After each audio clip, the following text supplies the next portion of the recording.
Yun, good day mga boss. Yan, may nag-hire sa atin na isang truck driver kay Lalamob. Bigyan ko agad kayo ng details yan. Di natin alam, pero may natanong na tayong iba, pero iba-iba yung sagot nila doon sa boundary. Boundary, yan. Tinatawag to 300 kg, yan truck, 6-wheeler truck. Yan, hinire tayo at yan, nagpasa pa tayo ng mga requirements. Bagong SIM card, NBI, siyempre so on, tsaka yung ating license, pinicturean natin, sent. Nag-interview tayo konti, yun. At ang ano natin guys, hindi natin, wala tayong masyadong knowledge dun sa Lalamob truck kasi single lang naman ang dala natin.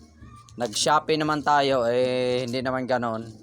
Pero yung Shopee, for pick up lang, tapos yung nangyari dun, arawan tayo. Ngayon talaga, magbaboundary tayo. Titingnan natin, abangan nyo guys, i-upload ko yung mga loading natin or maganda magkano kita talaga.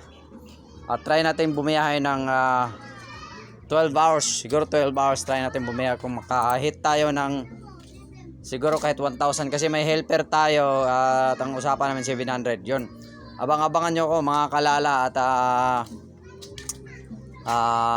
nagtanong na rin tayo sa mga ibang content creator kaso busy yung iba kaya hindi tayo sinasagot. Sila Julian Paban, sila Shoktong, yun oh. At nagtanong na rin tayo kung magkano ang kitaan. Pero kay Shoktong kasi 3,000 kg. Hindi, lang si Shoktong, 800 kg pala yung kanyang Ford Raptor na ginawa niyang Lala pickup, yung sa pickup naman yon. Pero yung account natin na gagawin, Lala at saka Transporte yun. Kaya dalawa na siya. Dalawang account yun, dadalhin nating account. Para nga naman, mayroon siyang, okay, open siya sa kuan ba. Diba? At yan ang mga boss. At update ko kayo. At mag-share ako ng mga diskarte. Yan, kasi sa Lala, dito sa Lala Riders, hindi tayo makadiskarte dyan. Gawa ng marami tayong struggle dito. At basta doon na lang tayo sa 3,000 kg. Abangan nyo yung mga vlogs ko, Aga Cesar Works. Yan, shoutout na rin pala kay Ella Vaughn and Chian Vlogs at sa lahat ng mga content creators na mga, at sa belated happy pista na rin sa Yusan, At yan na, abangan nyo guys, babakbak tayo ng Lalamob. Pero try natin mag area lang muna dito sa Cavite kung kayanin natin yung pressure sa atin. Yan, try natin mga 14 hours or 12 hours. Try natin bumiyahe ng mga ganon. Kumbaga PTX na, hindi naman tayo masyadong malaki yung quota natin. At iniiwasan din natin malaspag yung ating sasakyan kasi hindi naman brand new ito. Sikanhan lang din to na 6-wheeler truck. 4,000 plus yung kg nito. Yun. At abang-abangan na natin guys. Yun, yan na.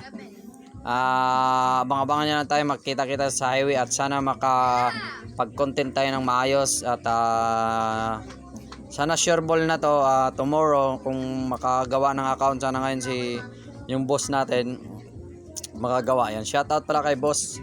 Salamat boss sa konting tiwala, kahit paano nagtiwala siya. At siyempre legit naman yun ang ating Facebook. Nagpasa na rin tayo ng requirements at kumbaga transparent at loyal. Yan lang ang natin sa mga operator natin. Pero mag-ano rin tayo, still learning naman tayo. Ganoon naman talaga tayo, wala tayong sinasayang na oras.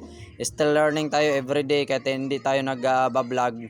Pero lagi tayo nag-aaral para sa future natin, para sa mga kinabukasan ng ating pamilya.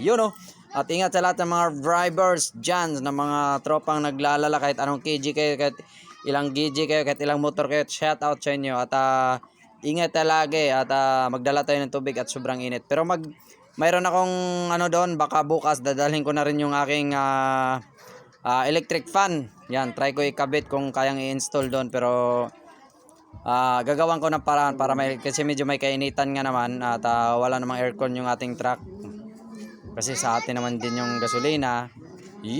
At ingat-ingat. Aga Cesar Works, Save Money Save Times, at Aga Cesar Vlog sa ating YT. At pa-subscribe na rin yung ating YT channel. Yun, ito din yung mga aking mga chikiting.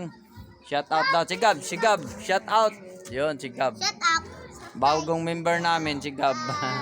Si Tisoy. Thank you very much. God bless. Ingat. Ride safe.